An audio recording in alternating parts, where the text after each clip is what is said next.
बहुत याद आती है और इस याद से बचने के लिए कितना जुल्म करना पड़ता है अपने साथ। ना चाहते हुए भी लोगों से बात करना, आंखों की नमी और अंदर की टूट फूट को ऊंचे कहकोहों की गूंज में छुपाना। गमज़दा रहना इतना मुश्किल नहीं जिस कदर खुश रहना अज़ियतनाक होता है, अज़ियतनाक होता है।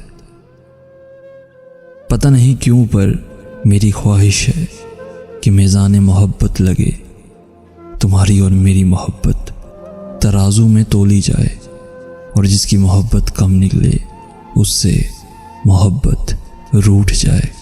वो कहीं का न रहे, किसी और का न रहे, किसी और का न रहे।